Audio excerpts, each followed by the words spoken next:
Why or why not? How will you explain citizen understanding? Why is it important? In what ways, if any, are citizen understanding and citizen participation related to one another and required for democracy to work well?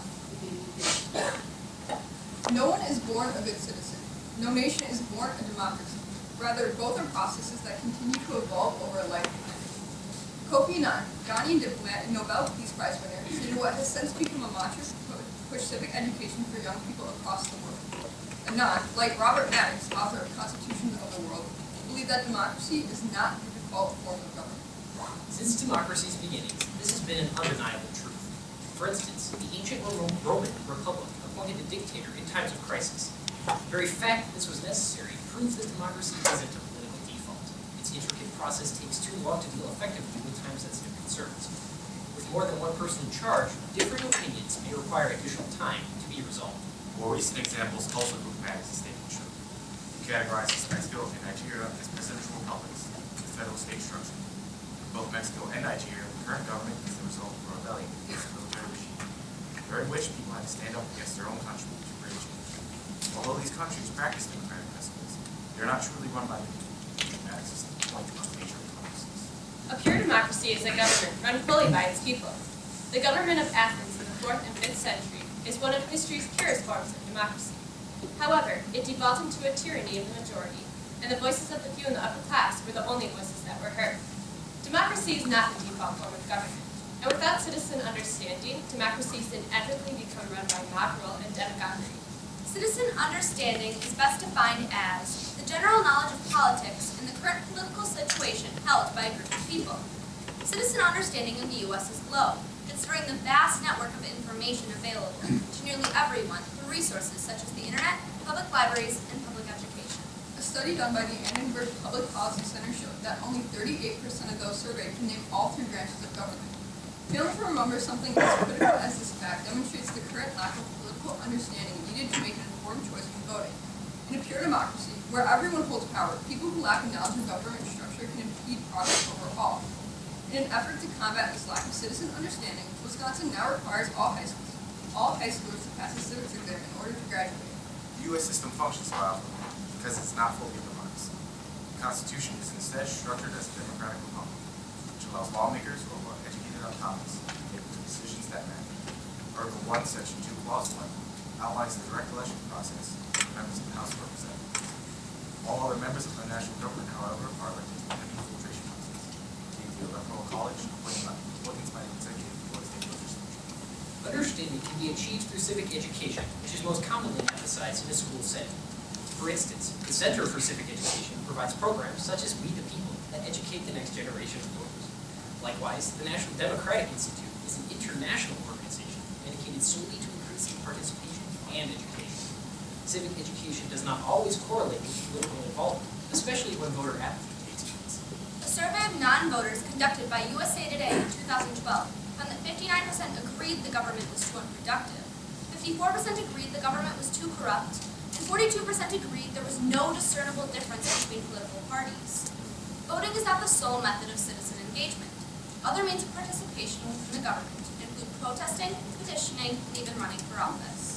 Former U.S. Representative Dr. Walter H. Judd stated, "People often say that, in a democracy, decisions are made by a majority of the people. Of course, that's not true. Decisions are made by a majority of those who make themselves heard and who vote. A very different thing." Thank you. This concludes our statement. We are now prepared for any follow-up. What should the nation do for, let's say, Wisconsin, do for its citizen understanding and citizen participation? I believe that schools should start making certain history classes and certain organizations mandatory for students to participate in. For example, we have Teen Club at our high school, which is an organization that allows students to become civically engaged and just participate voluntarily in our community. And I think that making that mandatory would allow students to experience things that would help encourage them to help them.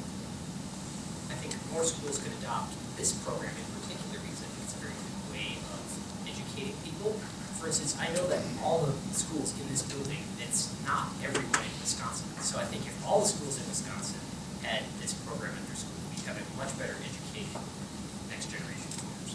I agree with the Wisconsin implementation of the civics test for the graduating class of 2017. It will create a greater understanding for citizens and hopefully increase our participation in voting. Do you think, having a class like musical would be helpful to adults, say, in high school, and adults taking a class to have a civic engagement and us understanding? I think this could help adults if we had a class like this for adults, because everyone here, we're learning so much about the government, but there are a few ways that we cannot still be involved. We are not, none of us on the panel are eligible to vote, and many of us in this class are not eligible to vote in the next election. However, I think by creating a class like this for adults, they would be able to learn that citizen engagement is much more, and especially because they have that ability, it would be very important. This class might not be necessary for civic education among adults. Adults have access to the internet, public libraries, they have access to information about our government. So, forcing them to take a class like this might not help. I believe that this class is very similar to a deliberation day where people come together and watch debates and discuss about the topic right before, and I feel like that would really help educate the adults. I think that just by us participating in this class, I know personally I've inspired my parents and siblings to actually go out and vote. They've told me that I've been teaching them a lot, and I think that seeing us be as passionate about these something as we are will encourage them themselves to vote, and maybe even more related to the topics that we are discussing. The question talks about democracy. Before you read, high degree of citizen understanding and participation. Current day America is a high degree of citizen understanding and participation. How does that affect current day America?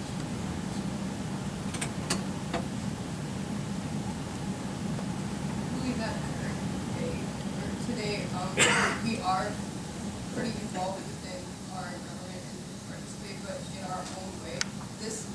Our generation is very technical, like we're very technological, and we depend on technology for a lot of things. I think social media does a great job of aiding us in encouraging us to become engaged. For example, the Pew Research Center did a study, and it showed that 66% of all social media users participated in some type of civic engagement in one way or another. I believe that we are civically engaged today, although voter turnout rates might not show that. Some people do not vote because they are content with how the government is, and they feel that any president would suit them. And there's also people who do not vote because they don't like any assumption candidates. Isn't it true that you have to engage citizens in voting? Yes, you can still protest, you can still run for office without voting. So I think we have seen this in the past, such as the Birmingham Children's March during the Civil Rights Movement. Children at that time and now we're not allowed to vote, but they still made a difference.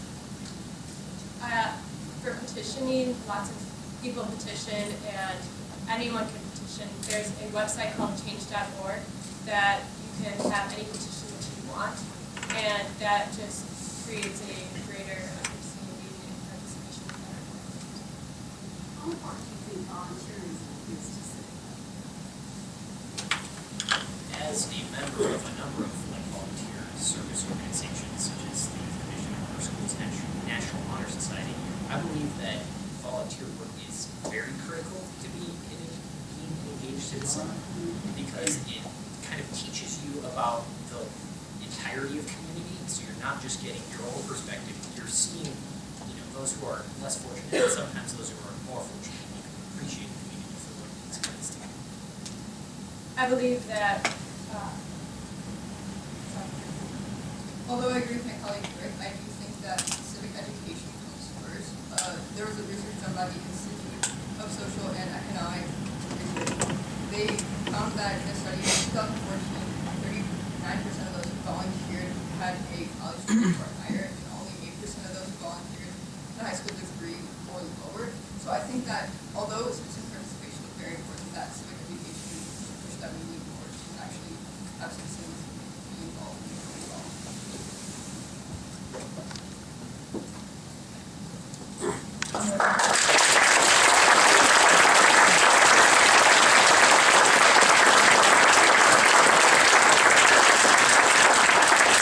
Number 3.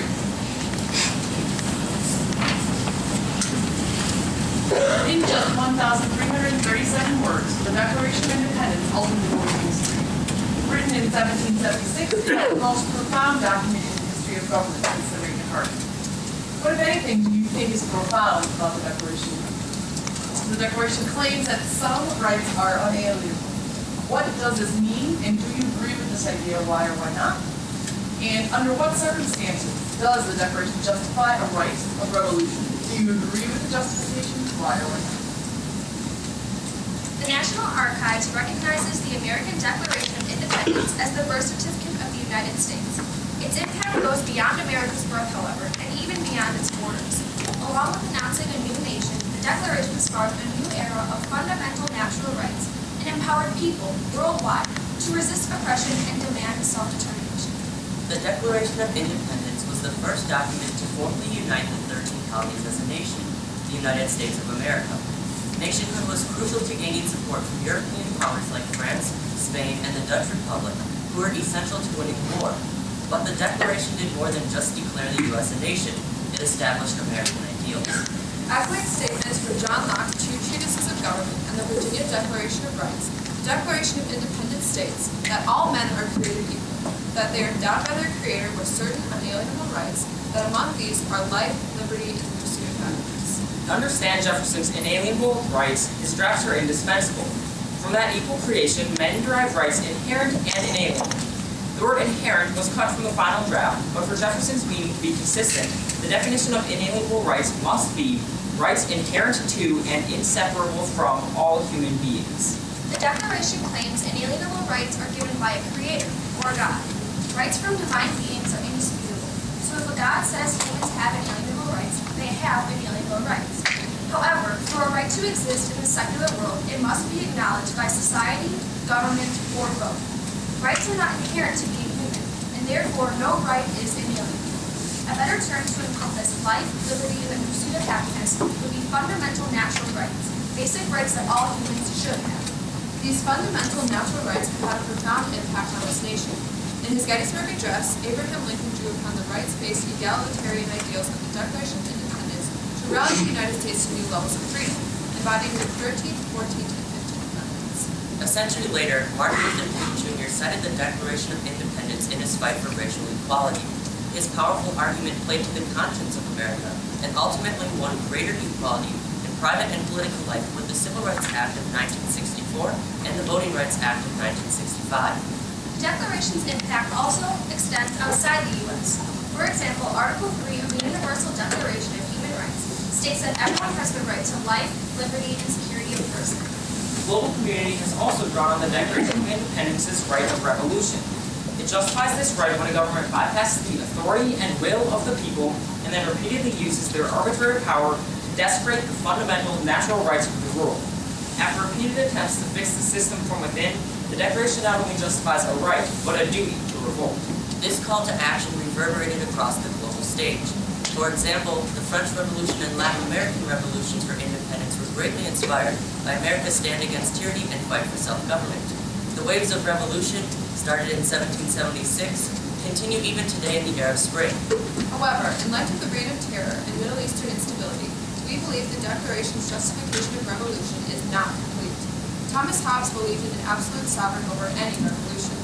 We believe that revolution can provide a feasible alternative to a despot, but only if revolutionaries' plans are practical. The Declaration's justification of revolution should include viability. In spite of its unenforceable nature, the Declaration has had a profound impact on American and international rights and fuels the fight against tyranny in every corner of the globe. Years later, Thomas Jefferson summed up the influence of his cardinal work, declaring, "The flames kindled on the 4th of July, 1776, have spread over too much of the globe to be extinguished by the feeble engines of despotism." Thank you. This concludes our statement, and we are ready for your follow-up. So, explain to me how the right to revolution is relevant today. I think the right to revolution is relevant today if all other forms of petitioning, voting, and disobedience do not work in changing the government. We see a lot of revolutions today in the Arab Spring and in that area, including countries like Egypt and Tunisia.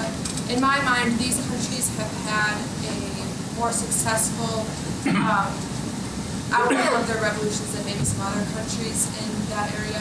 And I think the right of revolution and the way that these revolutionaries are going about their plans is extremely important and very is important in our world today. The right of revolution can even apply to America today. A survey done by the Huffington Post said that 29% of people that were surveyed believe that there will be an armed revolution in America in the coming years. Do you believe that? No, I do not believe that there will be an armed revolution because we have a way to change our system. For example, through the amendment process. A few days ago, Texas Governor Abbott released a plan for 9 amendments that he wishes should be in the Constitution. I think there are other ways just besides the amendment process to also fix current issues that you find to be unsatisfactory. For instance, you can petition or vote against the climate change. Why do you think Thomas Jefferson went with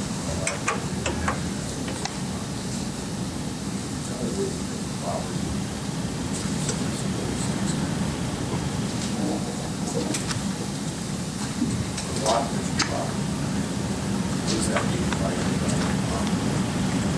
Well, I think that the pursuit of happiness can be seen to encompass property in some ways.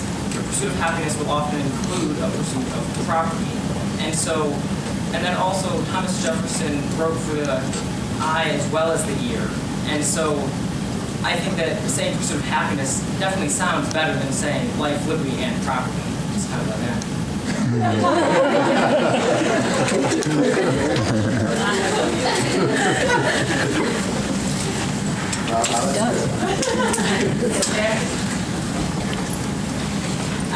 I guess I wanted to follow up on some of the discussion with regard to the Arab Spring and the reign of terror. I think I was quoting one of you.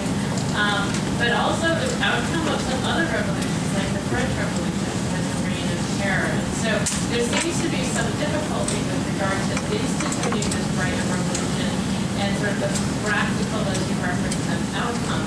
They don't always work out practically, do they? So what do you do in terms of this right of revolution then? Well, I believe that the right to revolution, you only really have the right to revolution if you have a decent chance of implementing the government that you want, or a government that at least is better than the previous government.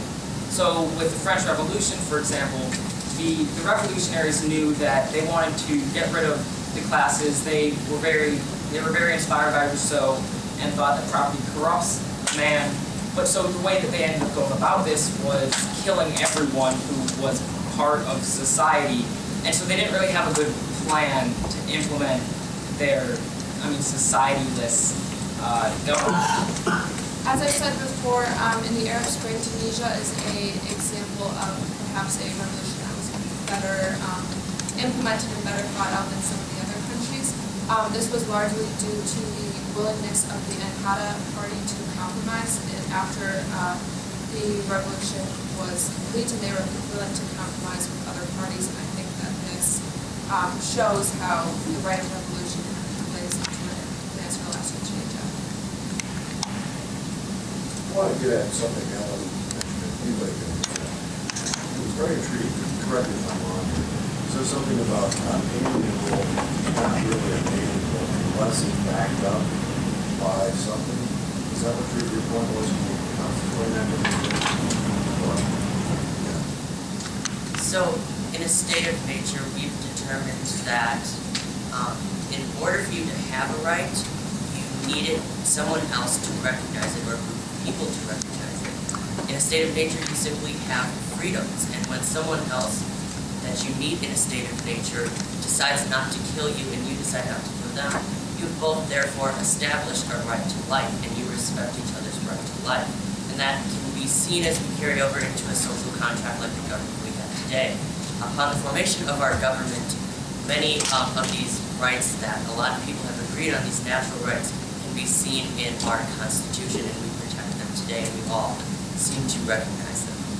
Furthermore, with the inalienable rights, another reason that we disagree with them is based on Hillel Steiner's idea. He pointed out the Wauwatosa model of rights. And so, for a right to be inalienable, it would mean that you have a right, which means that someone else has a duty not to violate that right. But for your right to be inalienable, it means that you do not have a right to give up your right.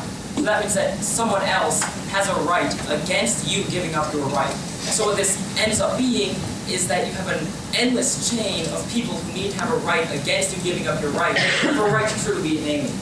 So just based on this very illogical notion, really inalienable rights just don't make sense.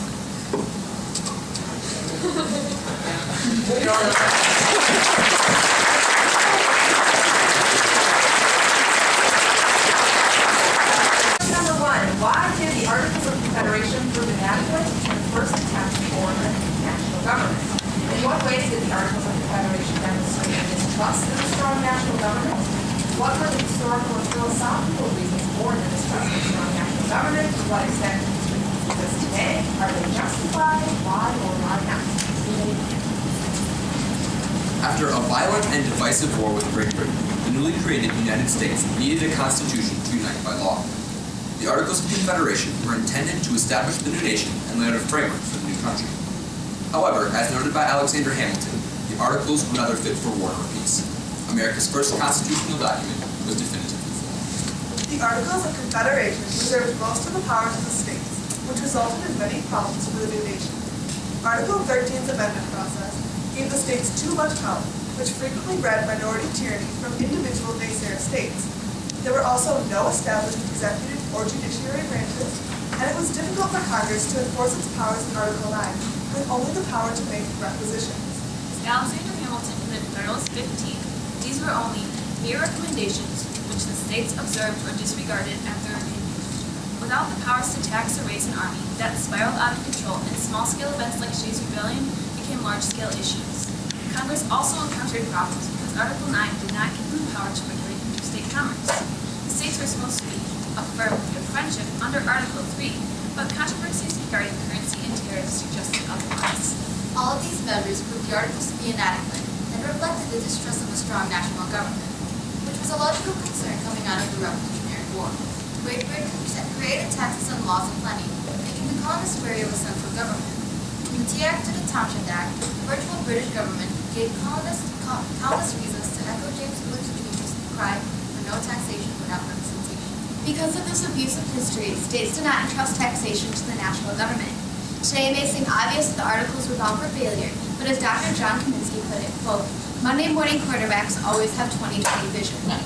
However, there were legitimate reasons for concern over a strong national government. In fact, many provisions such as equal representation in Congress and state retention of powers not given to the national government would reappear in the Constitution and Bill of Rights. However, the other powers ended up harming the country rather than protect as they were intended. This strong distrust was made clear by the idea of a confederacy. Rather than having a delegatory central government, the entire formula for the infant nation was based around state powers as laid out in Articles 1, 2, and 13. By starting off the Articles with the concept of a confederacy in Article 1, the document's framers made it clear that the federal government was not going to be in the driver's seat, opposite of the unitary system in Great Britain.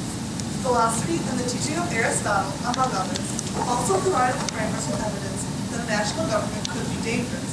A tyrannical national government was highlighted in the rise and fall of the Roman Empire as well.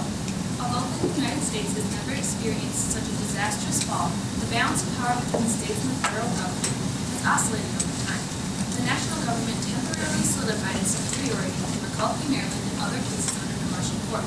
The federal government also took initiative in the New Deal and the Civil Rights Movement through landmark programs and court cases.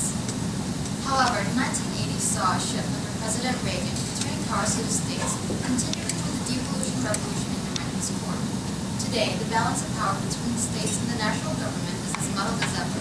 The national government has taken control of issues such as healthcare, but states are still used as laboratories of democracy for other issues like the legalization of marijuana. These recent developments have been the subject of much discussion and will continue to play clear role in debates over national government strength in the near future. Although it was a valiant attempt by the Founding Fathers, the Articles of Confederation failed in the end. The state-heavy provision and exclusion of powers not given to the national government only created more issues for the young nation. However, the Articles had some definite strengths that carried over to the Constitution and can be considered a great stepping stone for the Constitution as it is today. Thank you. This concludes our statement. We are ready to talk about it. Well, like John Christie so much, talking to him yesterday, and he mentioned the provision in our Constitution that he did not vote for this amendment provision, but it is the Article 15. Every state shall abide by the determination of Congress on all questions submitted to them. So Congress doesn't do that position. The states are required to abide by it. Why doesn't it happen? Well, I believe that in the case New State Rights Movement, they ruled that states have the authority to become laboratories of democracy and try out certain issues and in their states in order to see them hopefully take place in the federal government. I think Charles points out. The text says they're required to, so why wouldn't they require? Well, going further, John quoted Thomas Jefferson, Jefferson thought Congress had the power to process issues, and in the case Constitution says they're free. So, why did it happen? Well, I think the issue, of course, is that it was unenforceable, and I would argue that actually the underlying cause is that there's an executive branch to guide the issue in the right direction. They overcompensated in creating the articles that was I didn't have okay. So most of the time when we hear about the Articles of Confederation, people will just say they were too weak, right? What would you say to the argument that they were too weak? The president was a unanimous non-standard amendment. The articles would have to be unanimous. 13, I'm sorry, Article 13. And giving this, the power to the states is also idealistic because every state has their own opinion operation and it's done, and we're together. So. I'd argue that actually wasn't too idealistic. They actually used the term perpetuated in the articles, not the Constitution. Lincoln uses in this argument. Obviously, the Civil War was the Great Division, but eventually did finish.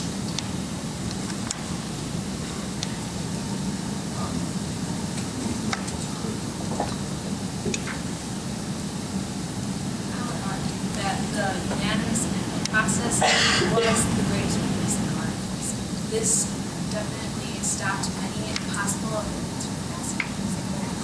There were 7 probable amendments that could have passed, but under the unanimous voting process, states like Rhode Island like to keep their power and not. I would also argue that the lack of an executive branch was one of the big weaknesses of the Articles of Confederation.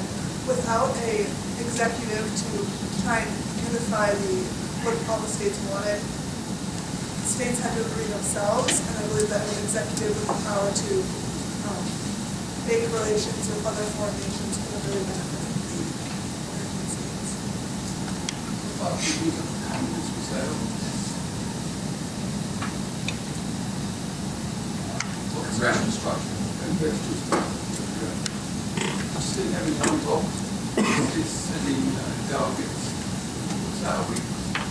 I'd have to argue that it is considering that under Article 1, Section 1 in the Constitution, we had the 2-house legislation. Yes, I wouldn't say it was a complete weakness because we did implement, to an extent, the 1 vote per state, the 2 votes per state in our Senate today. But I think it was helped a lot through the Constitution with the implementation of the 2 houses. These kinds of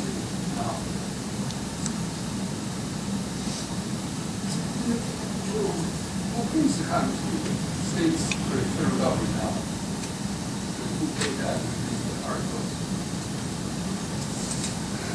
Does Wisconsin pay Ryan's salary for this in the United States? Well, I'd have to say that through taxes that people pay. We pay them to our state and we pay them to the federal government, but the taxes as a whole go towards the salary. With the 27th amendment, it stated that new different salaries for congressmen have to take effect after their next terms. Are there any circumstances in which the Confederation, As seen in the Articles of Confederation and the Constitution, they have many things that are similar, such as Article 3 of the Articles of Confederation is relevant to the preamble, as well as Article 2 similar to the take it out of the inherent context, describe to me, what are the circumstances necessary for a confederation? Not necessarily. I'll go back to the classical Republican ideals of small, tight-knit community interaction. I think that's the only way for a confederacy to work. However, I would have to disagree with my colleague. I don't think this has been successful. Example of confederacy, especially the Dutch Republic, and of course, the Confederacy in the South that did it use this.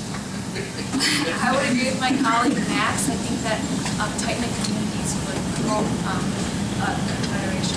For example, Greece, the Grecian Confederacy, mentioned the Confederacy by Hamilton. That really showed how cities that with more power really took over and turned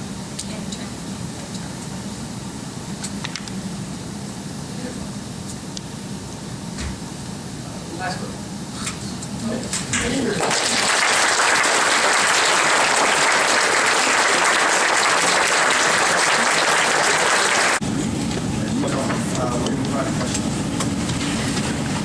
14th Amendment mandates that no state shall deprive any person of the right to liberty or property without due process of law. It's not defined due process of law. How would you explain the constitutional process? The Constitution has only one regulation stated twice: due process, which is the notice and opportunity to be heard and to defend in the orderly proceeding adapted to the nature of the case, and the guarantee that everyone has the protection of their day in court and benefit of general law. Due process is applicable today in both criminal and civil cases through the 5th and 14th Amendments. While the 5th Amendment mandates that the national government honors due process under the law, the 14th Amendment incorporates this requirement onto the states. The Due Process Clause is a safeguard from arbitrary denial of life, liberty, or property by the government. The Supreme Court of the United States developed 4 major protections found in this clause: procedural due process, Substantive due process, the vagueness doctrine, and the incorporation doctrine. Due process takes 2 forms, procedural and substantive. Procedural due process requires government officials to develop rules and processes reasonably related to the objectives of the law and follow them before depriving a person of their fundamental rights. There are many protections encompassed in procedural due process, including the exclusionary rule, the Miranda rule, and the prohibition of ex post facto laws. The exclusionary rule prohibits the inclusion of illegally procured evidence in court, established on a national level in each of the United States and applied to the states in Matt v. Ohio. Miranda v. Arizona implemented the Miranda rule, stating that when a person is arrested, law enforcement must explain to the accused 4 constitutional rights. In Culver v. Wolf, the Supreme Court defined the types of unconstitutional ex post facto laws: laws which criminalize an action before it was illegal, laws that make a crime worse and or change the punishment of the crime after it was committed, and laws that alter rules regarding proceedings to convict the offender. Additionally, many key procedural due process rights are outlined in the 6th Amendment, such as the right to impartial jury of one's peers, the right to be informed of the charges against oneself, and the right to counsel. whereas procedural due process pertains to enumerated steps the government must follow. Substantive due process is a principle which allows courts to protect enumerated and unenumerated rights from government interference. 2 precedents involved with substantive due process, established in Palco v. United and U.S. v. Carolyn Products, provided respectively that unenumerated but fundamental rights are implicit in the concept of ordered liberty. And there are 3 types of substantive rights: the rights enumerated and derived from the first 8 amendments, the right to participate in the political process, and the rights of minorities. While applied differently, procedural and substantive due process are both essential through their protection of natural rights and the limits they place on government. John Locke believed that there are certain fundamental rights protected outside the bounds of government, including the rights to life, liberty, and property. Locke's ideas also contributed to the classical liberalism principle of limited government. The belief that any more than minimal governmental intervention in personal liberties and the economy is oppressive. Overall, substantive due process is more related to the identification of natural rights, whereas procedural due process is more connected with limiting arbitrary actions by the government. This is because substantive due process allows for courts to determine if natural rights are violated by government, and procedural due process limits how the government can take away these rights. In broadest terms, due process is important in enforcing fair treatment by the government. It is a living clause applied today in contemporary instances, including but not limited to the right to privacy, parenting, and death, debated respectively in Roe v. Wade, Wisconsin v. Yoder, and People v. Coburn. The compilation of these court cases makes it evident that due process is still an essential protection of natural rights and in placing limitations on government. As Justice Felix Frankfurter famously stated, due process is perhaps the least rosy concept of our law, the least confined to history, and the most absorptive of a powerful social standards of a progressive society. Thank you. This concludes our statement, and we are now ready for your questions.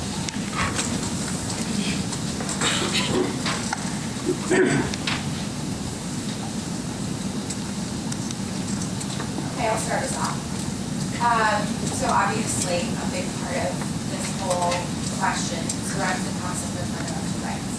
And those are discussed and arbitrated in judicial proceedings. Do you think that judges are the best people to decide what right is fundamental and what isn't, or is there some other party that can be better situated to make their determination? I personally believe that it is up to the justices that determine whether a right is fundamental or not fundamental, because I align myself with Chief Justice Earl Warren's views when he says that a fundamental right is a right that grows with an ever-maturing society. I also believe that the people can help to define their own fundamental rights by suing the government for defying what they believe to be their fundamental rights. They show that they cannot consent to the current system and believe that more fundamental rights should be protected. Also, when governments come together, we can find a distinction for fundamental rights, as we see in the Universal Declaration of Human Rights. In Article 3, it states that life, liberty, and security of persons are rights given to all.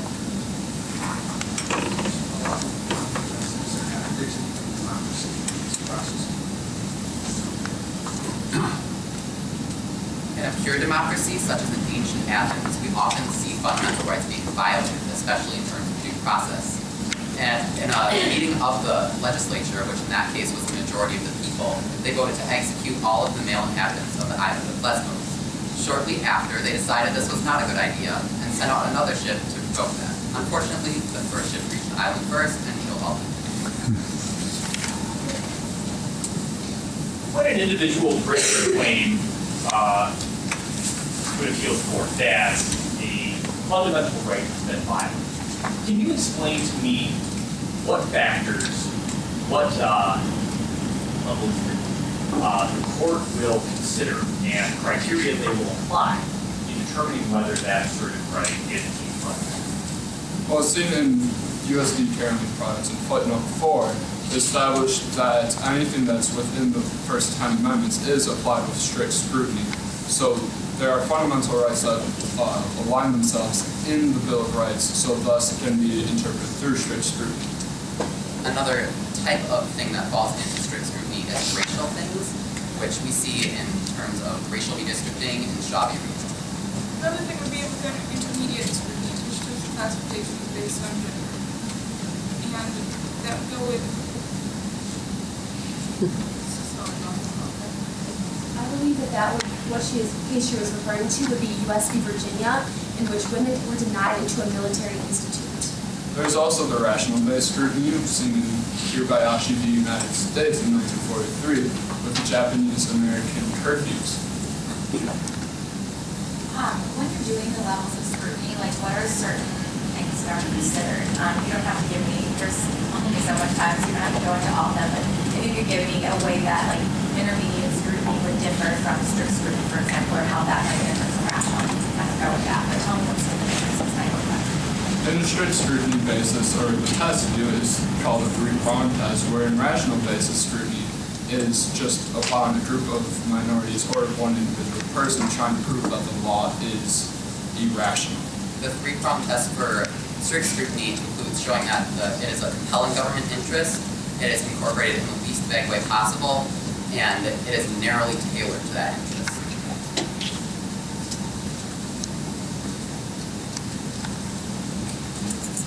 Are there groups that you believe in coming years will assert claims that there are undiscovered fundamental rights that deserve protection, and such as fundamental rights? Put differently, are there groups that will receive protected class distinction under 14th Amendment analysis that currently? I believe that the decision in this recent 2015 Obergefell v. Hodges, they decided that same-sex marriage was constitutional on a substantive due process rationale. However, just very recently, the Alabama Supreme Court said they would not be issuing same-sex marriage license as determined by Justice Roy Moore, and therefore they are violating the rule of law. Therefore, I believe that in the future, there should be a more determined way of protecting the rights of these same-sex couples. In 2015, there was also the Equal Employment Opportunities Committee versus Abercrombie case, which ruled that Abercrombie cannot deny a woman her employment because of her religion. So I believe that this is very common. Additionally, affirmative action is a controversial issue that many argue it violates the equal protection clause of the Constitution. In historical cases, Regents of the University of California v. Bakke ruled that although in that case the quota was impermissible, in future cases it is a permissible governmental institution. An upcoming case against the University of Texas at Austin involves a woman who feels her rights were denied, although in my personal opinion, I do not believe they were, because they did allow all people, regardless of race, who were in the top 10% of their class. Although there are some scholars and justices that do not believe that affirmative action will be necessary in the near future, I align myself with former Associate Justice Sandra Day O'Connor, who stated that in 25 years that affirmative action will no longer be necessary to the compelling state interest of our government.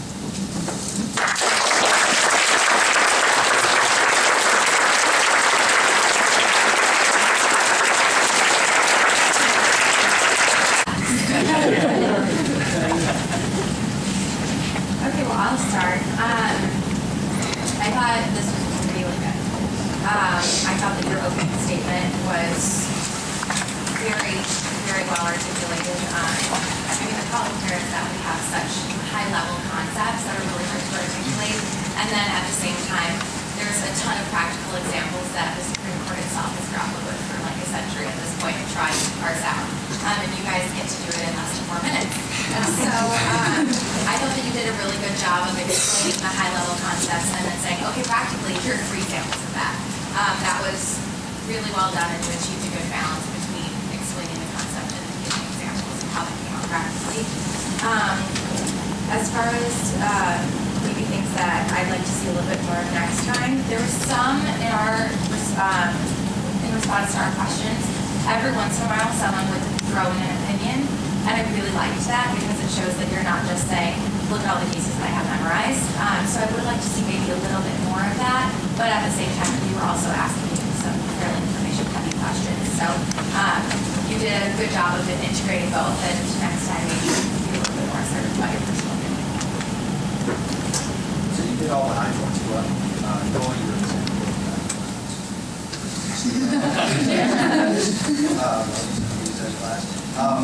In any case,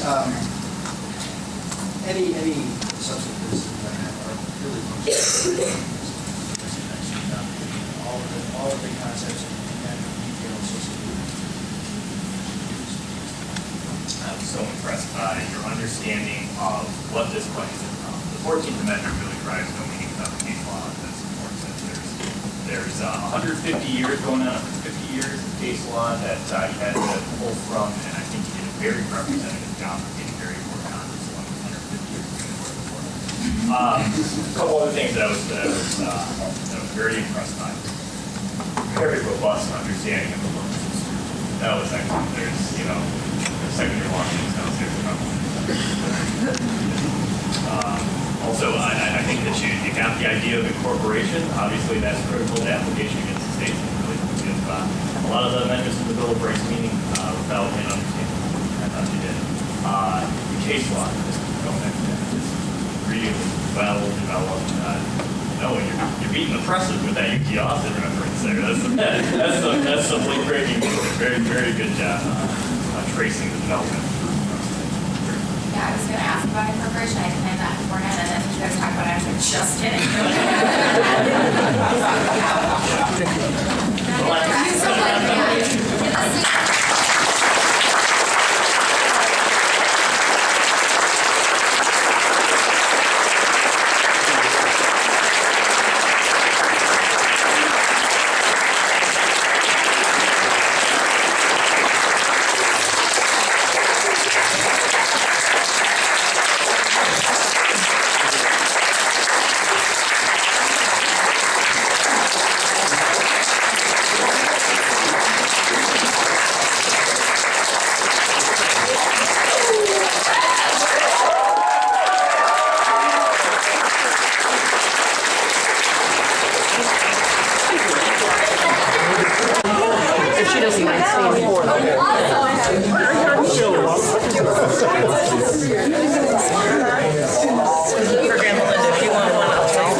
President Franklin Delano Roosevelt once said, "No democracy can long survive which does not accept as fundamental to its very existence the recognition of the rights of minorities." The Senate has recognized minority parties by allowing them to prevent legislation from being passed through a filibuster. However, our government is based on the principle of majority rule, that the minority can go up rules. Among the basic values of democracy implemented into our government and society are equal opportunity and popular sovereignty. Through the years, we've confronted times where the idea of popular sovereignty has been violated. This will be the case of the filibuster.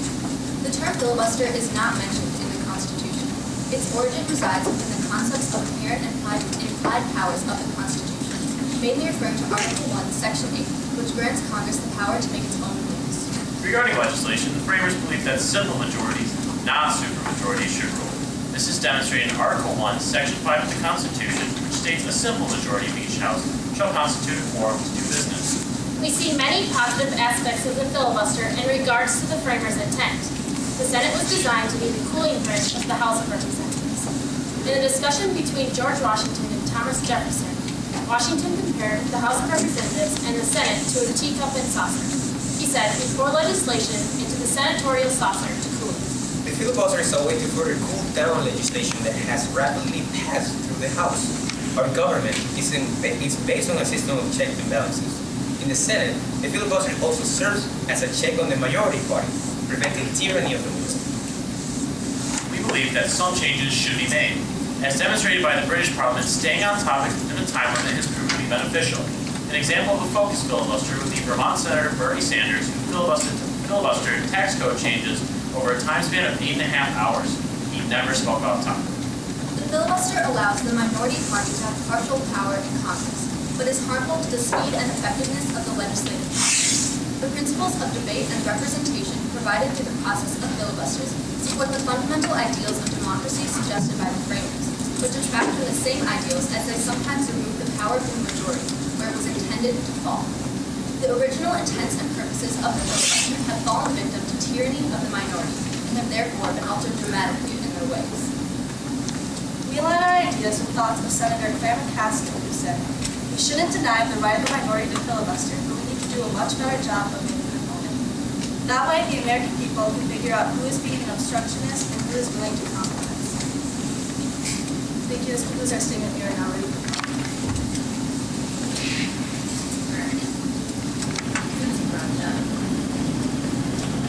So who should be responsible for the appropriations failure of this past conference?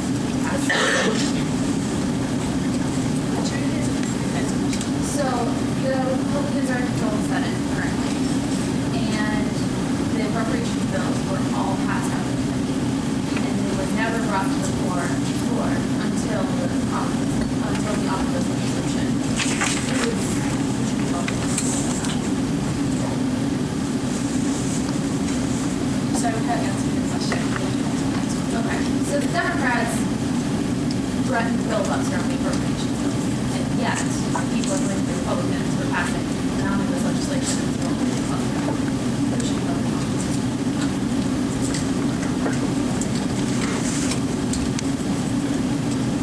I believe the Democrats should be held responsible for that issue, considering that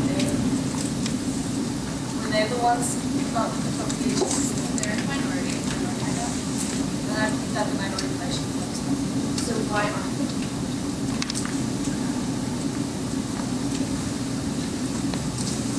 This legislation was drafted through basically a system called reconciliation, and that means that this is a veto-less bill that goes through a committee made up of both houses. It basically can't go to the floor, can't be debated, and it's made up of both houses in a committee, and they can basically talk through legislation and propose a bill that cannot be.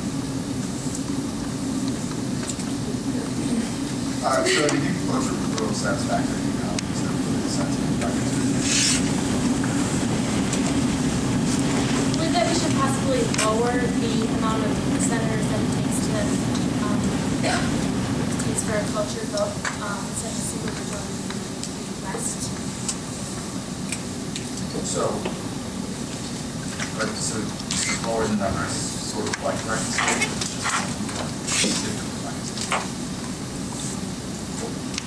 I would have different from reconciliation in that cloture vote would still be involved, but it would be a two-thirds majority, it would be slightly less, so that not quite as much bipartisan support would be needed to enact this. I was interested in that opening remarks. It seems like people in both areas. I want to know, I ask you, what is, people told us a good idea. It allows for minority voices to be heard, such as Strom Thurmond did his filibuster 24-hour 15 minutes in 1966. But, sorry, question. Filibuster good idea. I would have to say it's not a good idea because it currently, if cloture is invoked, it takes up to 2 weeks of Senate time, and that's a lot of time when it takes 2 meetings done and legislation from getting passed. But instead of filibuster is happening, stopping laws from happening. An example of a time when this filibuster was a detrimental functionality of our Senate would be the 1960s filibuster on the Civil Rights Act of 1964, which lasted for over 57 days, stopping any other things from being discussed in the Senate for that long period of time. Going back to your question, I agree the filibuster is a good idea because it incentivizes political parties to have respect to each other because they have in mind that if they tend to filibuster legislation excessively, at some point during elections, the shoe is going to go to the other foot. No, sorry. Foot is going to go to the other shoe, and they are going to put themselves in the minority. So how do we balance efficiency and minority rights? Is what we have now the best that we can do? Are you going to? Yes. I would agree with my colleague Sarah, what she said about lowering the cloture proposal. I would say that if we would lower it down to past 55 senators, so it's a little bit more than a majority, a little bit more than Republicans or Democrats usually have as a majority in the Senate, then you can invoke cloture and perhaps move on. However, when you invoke the cloture rule, you offer up 30 hours of consideration time, and that doesn't cover amendments on the bill. Is the filibuster change? One of the things that Lee Hamilton said, he talked about visa, and there have been visa changes in how the filibuster operated. Not 1964, much more recent.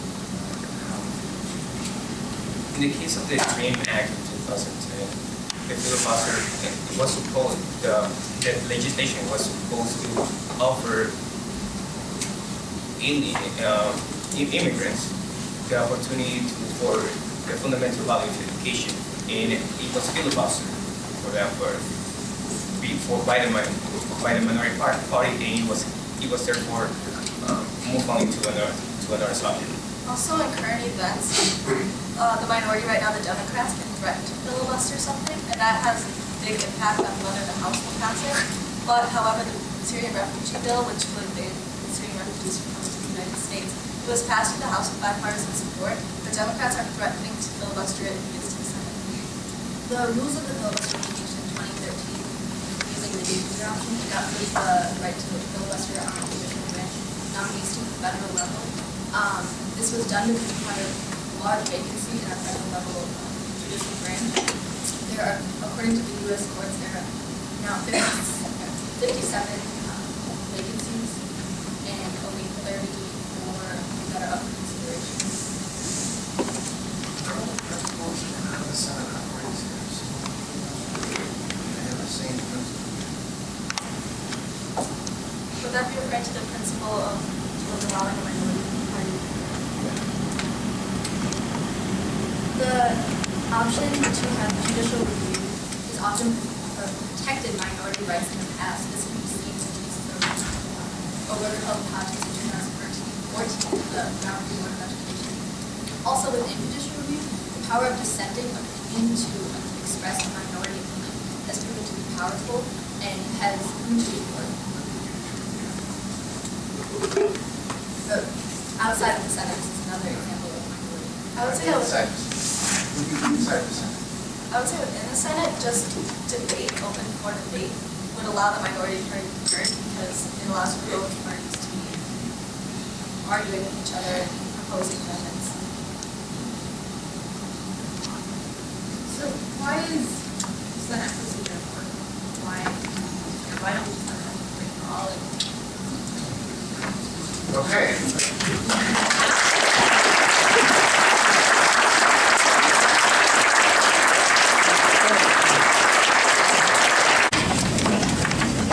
Three questions. The jury has been defined as, quote, democratic branch of the judiciary's power, more necessary and representative for the citizenry. Do you agree or disagree with the opinion expressed here and why? In what ways do the jury clauses of the 5th, 6th, and 7th Amendments serve to ensure citizen participation in the judicial process? And finally, in what ways, if any, are both the grand, large jury and the pettit trial jury related to the principal and principal? Good afternoon. We are all juniors from Wauwatosa West representing Unit 5. I'm Allison Wendler. I'm Stephen Anthony. I'm Angelica Moser. I'm Jessica Wilson. And I'm Antia Salato. We are here today with our instructor, Chad McKeskey, our teaching assistants, Ariana Miro, Nicole Maestro, and Adam Mendes, and our mentors. Baron de Montesquieu once said, if tyranny rests on fear, a government must rest on civic virtue. Juries, built upon the ideals of civic virtue, ensure prospective communal success through the dedication and voiced opinions of the people. In the Fountain of Authority in Federalist 51. This voiced opinion is guaranteed through the 5th Amendment with grand juries, the 6th Amendment with trial by jury in criminal cases, and the 7th Amendment with juries in civil trials. However, none of these amendments mandate participation on a jury for any individual or guarantee any individual the opportunity to serve on a jury. The unrequired attendance is understood and reflected in the Milwaukee County Clerk's 2014 statistic, showing 40% of people not responding to jury summons. Unfortunately, modern-day perceptions of juries starkly contrast Alexis de Tocqueville's description of juries as profitable in increasing national intelligence and influencing the national character. The 60% of citizens willing to participate on a jury are whittled down even further by the voir dire process. Although aiming to eliminate manifest bias, this process often excludes more informed citizens who have formulated opinions based on information they've received from the media. Some argue that the best way to eliminate a less informed is to replace them by professional jurists. but we doubt the effectiveness of this due to its elimination of true representation. Are we willing to accept the less informed as a precise representation of our judicial branch, or should we sacrifice one of the only pure democracies in our government? Despite discrepancies in concerns of the jury, the existence of a jury is essential, as Alexander Hamilton implied when he stated, "Giving all the power to the many will oppress the few. Giving all the power to the few will oppress the many." The jury acts as a check on government proceedings, ensuring that the few officials will not oppress the remaining population. Grand juries examining validity of accusations and trial juries establishing verdicts inspect governmental proceedings through the people. Each verdict in a criminal case, the jury is responsible for reviewing the work of the executive branch and the arrest and charging process. Juries have also challenged laws by the process of jury nullification, an undisclosed power. One of the fundamental cases incorporating jury nullification in our country was the Zinger case, where journalist John Peter Zinger was accused of seditious libel against the governor of New York. Despite the overwhelming evidence against him, the jury acquitted him. Everyday criminal trials and contemporary examples of jury nullification exist to protect the people from governmental abuse, preventing the reoccurrence of troubling history such as the Star Troopers. The Maryland Farmer further defines the jury as the democratic branch of judiciary power, more necessary than representatives in the legislature. We disagree with this assertion, acknowledging that juries are purely democratic and representative. Despite their necessity, they are more necessary than legislative representatives due to separations of powers which are unequally distributed, yet bear an account of Montesquieu's check and balance system. While juries are supplied with a limited check on legislature prevails, holding the power to change laws. Juries check and balance all of the branches, yet are viewed controversially. Mark Twain depicted juries as the most convenient and infallible agency for defeating justice that human wisdom can contrive. We recognize that problematic aspects of juries exist, as juries can only be as successful as the people who comprise them. However, a more determined society can achieve success from the juries if people take advantage of opportunities that many have fought for. Although the jury system has its shortcomings, we are not as pessimistic as Mark Twain. Find juries to be a fundamental part of our government, developmental possibilities. We concur with Patrick Henry, who reiterated the necessity of juries by stating, "Why do we love this trial by jury? It prevents the hand of oppression from cutting yours off." This now concludes our statement, and we are ready for follow-up. Don't you think that judges who have some experience in law and have spent a lot of time learning about, the history of the courts and our rights under the Constitution, aren't they in a better position to protect an individual's rights than 12 people on the street? I don't believe so. In the first sentence of the first Federalist paper, Alexander Hamilton wrote, "You are called upon to deliberate a new constitution for the United States of America, and it is the jury's job to deliberate on the facts of trials in America." Also, in Federalist 51, it stated that the people are meant to be the fountain of authority, and by having 12 people represent us in our country to judge us in a jury, it stands that point of Federalist 51. We are still the fountain of authority and representative of our people. I agree with both my colleagues, and Federalist 22 states that the government shall flow from this initial fountain. And I agree with Alexis de Tocqueville, who said that juries represent all interests of the community. You mentioned jury nullification gave some nice examples there too. But I'm curious, do you think ultimately jury nullification is a good thing for juries to exercise, or is it a bad thing on balance? Well, in jury nullification, I align myself with Algernon Sidney, who stated that an unjust law is not a law at all. I believe that jury nullification can be okay in certain circumstances, like in the case of people we Kevorkian, where a man was acquitted for assisting in the suicide of 20 or more ill people. And I believe that this is okay because he was helping people with hurting illnesses, and then the jury also acquitted him, and I agree with that. When looking at my colleague Allie's court case, it's still very important to remember that the juries, yes, they nullify the law, but in this one instance in Michigan.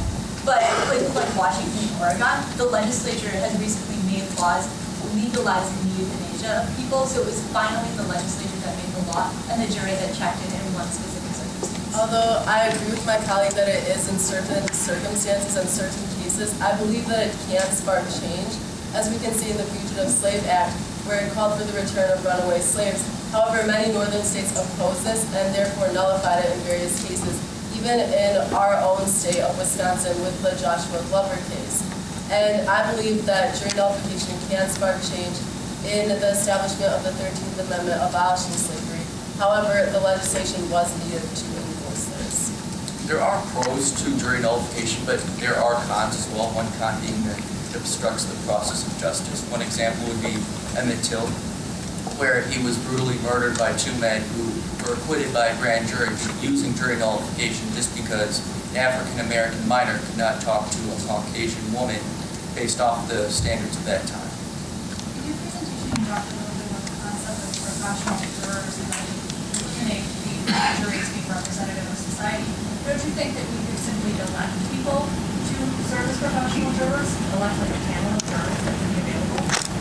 I do not believe that this would be the answer, because oftentimes when people are elected, they sway their decisions towards the people, the majority of the people in the city, and they will not have the proper decision. They will only do it so they can be reelected. I believe that by electing these professional jurors, it would obstruct from having civic engagement with the community. And in a study done by social scientists Gastil, Dess, and Weiser, they interviewed 12 jurors, and 11 of them were very happy with their experience, and they brought up classical republicanism ideals of civic virtue and said that they would feel more connected to their community and that they would again serve on. We're totally change trends here. What purposes are served by the right to a speedy and public trial? On average, for a trial to reach court, or a case to reach court, it takes about 11 years. So as specified in the 6th Amendment, a speedy and public trial, in this case speedy, I would say for today we need to up our bringings of our trials so that evidence and that witnesses can present information on a timely basis and not forget over time. I'd like to quickly correct my colleague. I think he was referring to death penalty cases where it takes 11 years for a person to finally undergo the capital punishment process, but this is still clearly not speedy, so it still is something that we must improve on. I also believe that it doesn't really matter if it's a speedy trial, because the people want their rights, and if it takes longer, then wouldn't you rather have your proper rights than just have a quick trial and it might not come to the right decision? Many people view jury service as a nuisance, and sorry, I'm a jury service. But do you really want those people deciding your fate, especially when it might be in some states the death penalty or serving the rest of your life in prison? Do you want someone who's kind of about jury service? Well, jurors are supposed to be a direct representation of the people, being a direct democracy. So I think it would be better not to eliminate having juries, but to educate our citizens. So an example of education could be in this upcoming citizenship test in 2017. We all, I believe, recommend that a section about juries is included, and also teachers have to teach about juries in school in order for students and our next generation to be more informed.